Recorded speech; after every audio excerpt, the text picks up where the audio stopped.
నమస్కారం. RTI 9 news కి స్వాగతం. మెదక్ పార్లమెంట్ ఎన్నికల్లో స్వతంత్ర అభ్యర్థిగా మెదక్ జిల్లా కలెక్టర్ కార్యాలయంలో నామినేషన్ దాఖలు చేసిన న్యాయవాది కోవూరు సత్యనారాయణ గౌడ్ స్వతంత్ర అభ్యర్థిగా నామినేషన్ విజయవంతంగా దాఖలు చేశారు.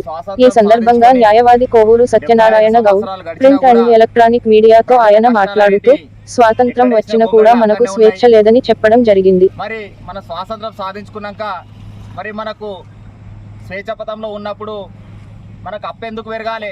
రాష్ట్రాలకు ఎటు చూసినా కూడా అప్పు పెరుగుతుంది. మరి చదువుకున్న యువత కూడా పట్టింపు లేనట్టుగా ఎవరింట్లో వాళ్ళు కూర్చొని ఉంటున్నారు.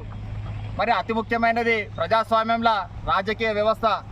మరి ఈ రాజకీయ వ్యవస్థను సరిగ్గా ప్రజల కోసం ఉపయోగించినట్లయితే ప్రజాస్వామ్యం సస్యశ్యామలంగా ఉంటుంది, ప్రజలు సుఖ సంతోషాలతో ఉంటారు. కాబట్టి మాకు ఈరోజు సిద్దిపేట, దుబ్బాక, గజ్వేల్, నర్సాపూర్, పటంచేర్, మెదక్, సంగారెడ్డి ప్రజలు మనస్ఫూర్తిగా ఆలోచించి నిండు మనసుతో గెలిపిస్తారని విజ్ఞప్తి చేసుకుంటున్నాం.